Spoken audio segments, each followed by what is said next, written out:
blind monk invited a master to write sutras on his body. He did not spare a single inch of skin. His master had told him that, as long as his entire body was covered with sutras, evil spirits would not be able to find him at night. However, the master neglected to write on one important spot, and it was precisely this spot that nearly cost him his life. As midnight approached, a demon clad in armor came knocking. The blind monk trembled upon sensing the commotion, daring not to make a sound. Nevertheless, the unwritten spot exposed him. In truth, the demon did not come to harm him, but simply to invite him to play the pipa. There is a terrifying legend in Japan that 800 years ago, two families in Japan went to war. However, because the Genji family was larger, the Terra family suffered countless casualties. Because the Terra family's resentment was so strong, strange things began to happen in the area. Even the crabs in the sea grew human faces. It wasn't until the locals built a temple, the strange occurrences gradually decreased. However, all of this was disrupted by a blind monk, because Mike was good at playing the biwa.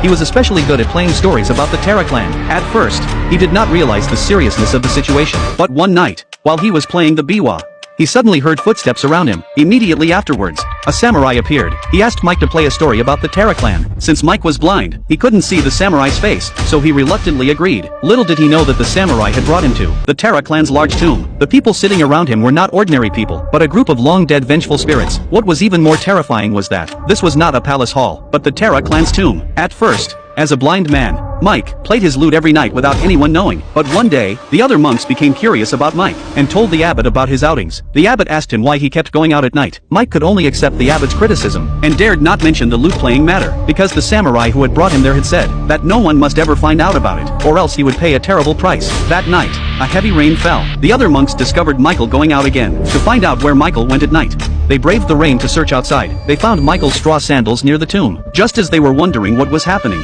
two ghostly flames suddenly appeared behind them. Then they heard the sound of the pipa coming from the tomb. Mike was sitting cross-legged on the ground playing the pipa. They were so scared that they hurriedly told Mike to leave, but Mike refused to move. Once the pipa started playing, it had to be finished. Realizing that Mike might be possessed, they forcibly dragged him back to the temple. Little did they know that this action had completely enraged the vengeful spirits of the Terra clan.